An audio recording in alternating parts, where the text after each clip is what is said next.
This is Theory Time, Book 4, Ear Training number 3. For the first question, I'm going to play 4 notes, a group of 4 notes. And if it's exactly the same as what you see in the measure, then you circle same. If any of the notes are different, circle diff for different, okay? So you look at the first measure, you see 4 notes and they're moving up by step. Here's what I'm playing. Is this the same thing or something different?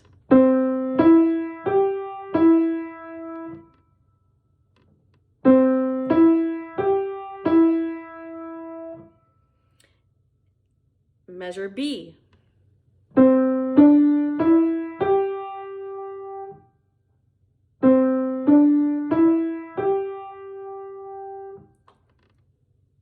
Measure C.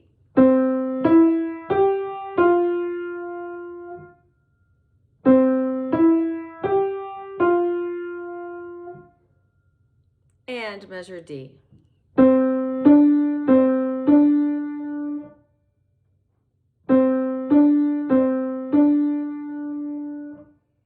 Okay, let's check your answers. For measure A, I played different, right? Circle diff. For measure B, I played same. For measure C, I played same. And for measure D, I played, did you catch it? The 4th note was different. So that is diff. Okay, question number 2. This is rhythmic dictation, and your job is to fill in the rhythms of the missing measures. So I recommend that as I play this, you go along with me with your pencil, and every time you hear me play a note in the missing measures, you just make a stem or like a little tally mark every time you hear me play something. So for example, if in measure number 2, I played 4 quarter notes, then you would have 4 little stems or lines. You can go back at the end and fill in the note heads, but at least with the stems, you're getting a very good idea of what is happening on the first time you hear it, okay? The other thing is, if you get completely discombobulated and stuck on measure 2, that's okay, you're gonna get to hear it again. Don't stay there. When you hear me go over to measure number 3, you follow along with your pencil so that every time you hear measure number 4 as well. Don't give up in measure number 2. Keep listening so you can hear the other measure. Lots of times the last measure is easier than the other one, and you're also giving yourself the benefit of hearing it every time instead of getting stuck in one measure. So here we go. Starting at the first measure, get your pencil ready, follow along, and then don't forget to make a mark every time you hear me play a note. All right, 1, 2, 3, 4. 1, 2, 3, 4. 1, 2, 3, 4. 1, 2, 3, 4. How'd it go? Did you hear the 4th measure? I hope so. It was definitely pretty simple. Here it is again from measure number 1. 1, 2, 3, 4. 1, 2, 3, 4. 1, 2, 3, 4. 1, 2, 3, 4. Okay, if you need to hear it again or you need time to finish filling it in, hit pause and rewind now. I'm going to go ahead and give you the answers.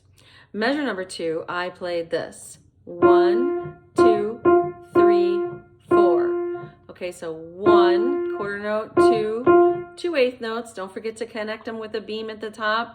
And then 3 quarter note, 4 quarter note. So it should be quarter, 2 eighths, quarter, quarter in measure number 2. In measure number 4, I played 1, 2, 3, 4. Okay, what gets 3 beats? A dotted half note, that's right. Draw a half note with a dot after it. And then 4, what is that? A quarter note. So the last measure should have a dotted half note in it, followed by a quarter note. Okay, moving along to question number 3. You will hear 2 triads with the same key note. That means the same bottom note. One of the 2 will be a major triad, and it's your job to figure out which of the 2 is the major chord. Major is the one that sounds happy and joyous and majestic, and most of our pieces are written in major keys, so it's the normal chord, if you want to call it that, okay? So here we are. This is the first pair. Do you think the major chord is the first one or the second one?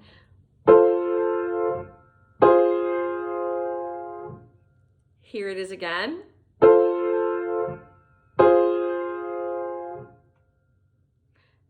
Here's the second pair going across the page. Here's the second pair.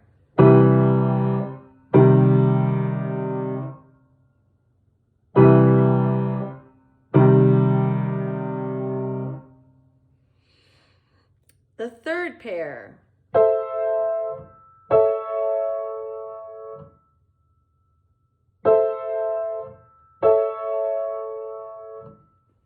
The fourth pair.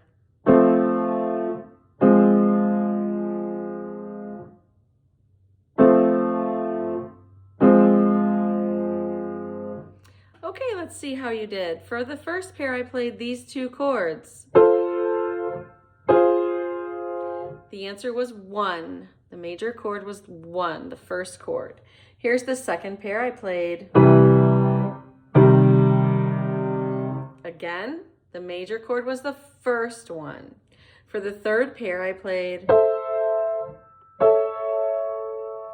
The major chord was the second one. You should have circled 2 for the third pair.